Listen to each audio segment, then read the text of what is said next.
Okay, guys. Starting off, just want to wish Van Jefferson nothing but the best. You know, we've had great communication and dialogue. He's a special person. He's a special player. This was something that we had kind of talked about the possibility of and felt like it was able to work out for both sides. I know he's excited about the opportunity to go contribute in Atlanta, and I got a ton of respect for Arthur Smith. Have a great relationship with Dave Ragone. He was somebody that they had been interested in, and and it worked out. And Van was excited about that opportunity. But he did a great job for us here.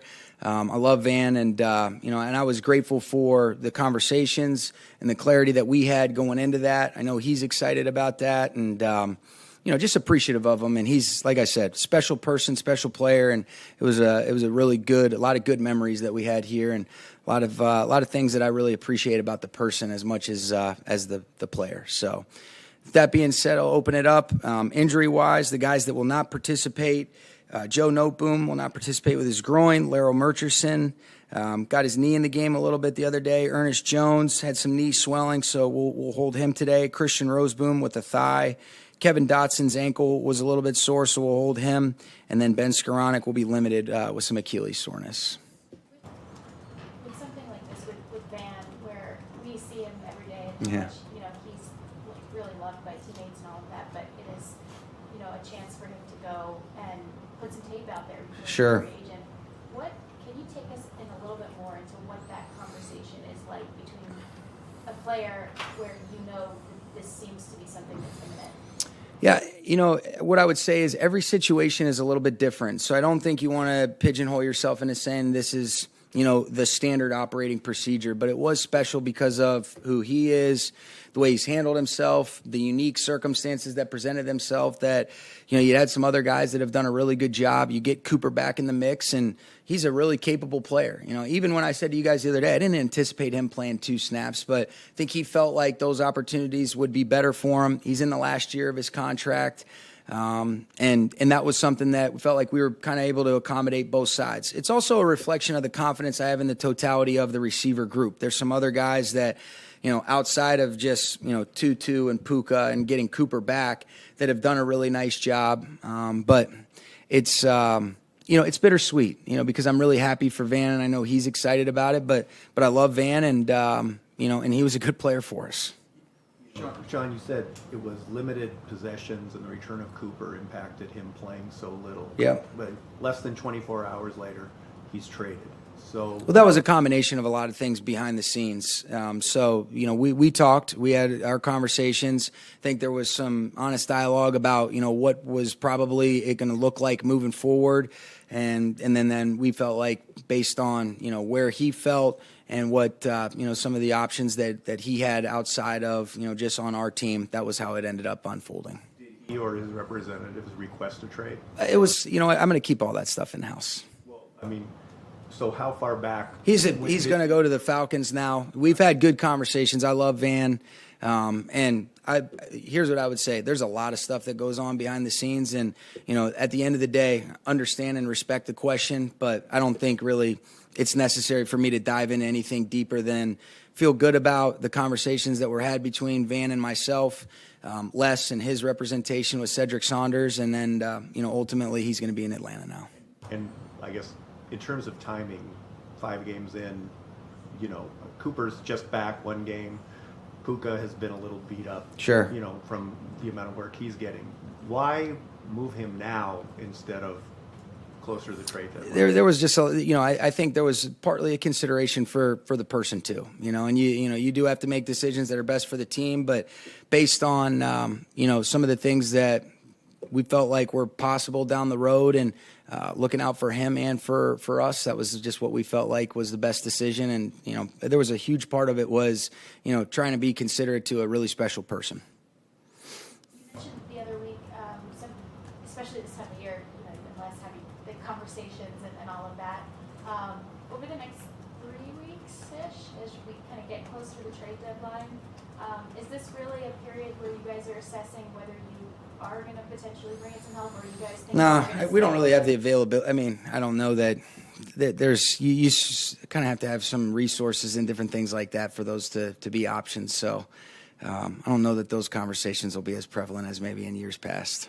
Sean, This might be a weird question, but do you feel like from a coaching perspective that you could get enough back for a player like Van? Maybe more of a less question, but Yeah, oh, it was, there's so many layers to it. Like I said, some of it is about the team, some of it is about the individual person. There was a huge part of it too, is that, he's in the last year of his contract, and felt like Atlanta was going to be an opportunity where, he felt good about that. That was really important to me and to us. And so that was kind of how it unfolded. Can you speak at all, Sean, to Van loved this place, what his emotions were? He was nothing but a class act, nothing but a pro. But I think like anything else, he probably wanted to have a bigger role. And I think that's understandable. But I think he also understood the situation. One of the coolest things when you sit down and you talk to Van is his understanding and his genuine excitement for the development of Tutu Atwell, his respect that's been, accrued over the years for Cooper Kupp, and then his appreciation for what Puka Nacua has done in a short amount of time. And then he also knows that there's some other guys, whether it's a Ben Skoranek, whether it's a DeMarcus Robinson, you got some guys on the practice squad that have done some really good things. And so I think he was, I can say nothing but good things about Van and what a pure class act he was. After trading Van and Cam this year, there's 3 members of that 2020 draft class that are still here. Only Jordan is really a consistent starter for this team. What lessons can you take from that draft? Hopefully we don't have COVID again. No, you know what? I think you look at every single lesson. When I look at it, I look at it as a lot of success for Van Jefferson.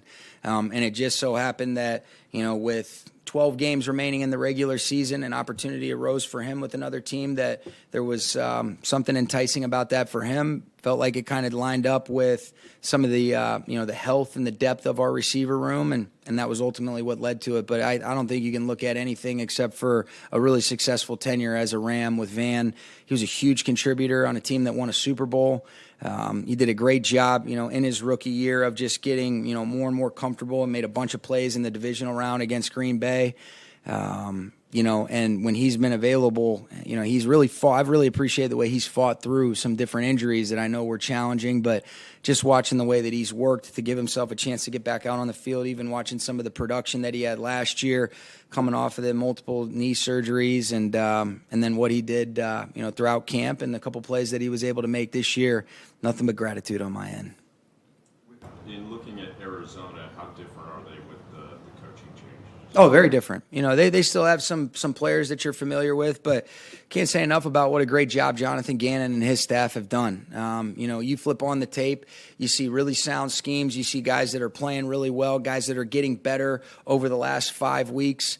They do an excellent job. They've got great situational awareness. There's a lot of different areas that they put pressure on you really in all 3 phases. There's consistency and continuity at the special teams coordinator, but Coach Rodgers has always done a great job, with that group, and that remains consistent. But you see Jonathan's imprint on this team.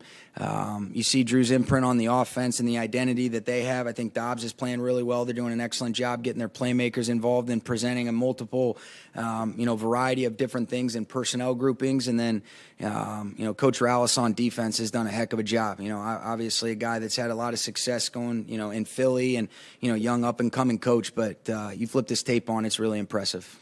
You mentioned being confident in this receiving group.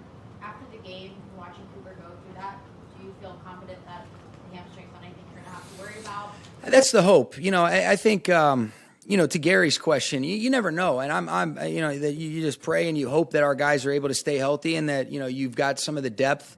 Our receiver room didn't get better by losing Van Jefferson. That's for certain. But we got better being able to add Cooper back into the mix. And, that meant that there was going to probably be less opportunities for him to be able to be on the field if we are able to stay healthy. And that's always an if. And last year taught us that. But at the end of the day, we have to be able to make decisions, and you weigh a lot of different options. And so, a long-winded way of answering, I did feel better about that. I thought it was good to be able to see him go out there and play a full game's workload and come out feeling good. And I only think he's going to continue to get more and more comfortable, as he acclimates to, playing more games and more snaps.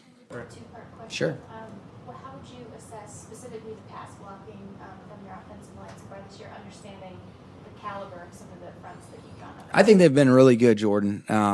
You mentioned it. I think, some of the isolated situations are unique based on injuries and things like that, but I thought they protected really well the other night against an excellent rush. And you mentioned it. We've played some really good ones, so I've been really pleased with those guys, the way they've strained, the way they've been able to finish, the way they've been able to communicate and recognize some of the different things that can come off of the front structures or defensive looks that they're presenting in some of those known pass situations, so I've been really pleased with them. And then the second part is, it seems like in a lot of, especially when there's a veteran coordinator and then a veteran group on the other side, it seems like these groups are changing their pressure looks in the second half, especially, and trying to get you guys to adjust accordingly. Are you seeing an uptick in that, and how is your group responding to those adjustments? Like in which games do you give me? Francisco. San Fran, I think, was unique because we got into some more pass down situations. Those and Philly was very similar from the first half to the second half. They were bringing man pressures on the very first drive. Some of those man pressures came in the second half, and we were able to handle it. And then there were some miscommunication issues that I know we can do a better job with. And so. San Fran, maybe they upped their pressures a little bit. It did get into where we were in some 2-minute towards the latter parts of those game. But I didn't necessarily think that was quite the case the other day. A couple more. Ernest Jones had knee swelling, is that correct? Yes. How serious is that? I think he'll be okay. We just want to be smart with him, just being cautious. We expect him, whether we give him another day off tomorrow, but don't expect it to affect his game status for this week, Greg. He made a ton of tackles on Sunday. How is his game evolved this year from what you've seen? I think just his communication, his command, his versatility. You see his impact, making tackles. But I think whether you're sending forward as a blitzer, whether he's involved in coverage, he's wearing the dot, so he's communicating. He takes great ownership. It's really cool to hear the rapport that exists between he and Chris Shula and his ownership of everything that we're asking. Obviously, he and Raheem have great dialogue and communication, and I think he's one of those guys, like I've mentioned before, that he's just got great natural leadership traits and characteristics where he's got a magnetism about himself that people just want to be around him. I've been really pleased with Ernest. He's really played really hard, played tough, and I think that was reflected in some of the knee swelling after the game. Okay, thanks, guys.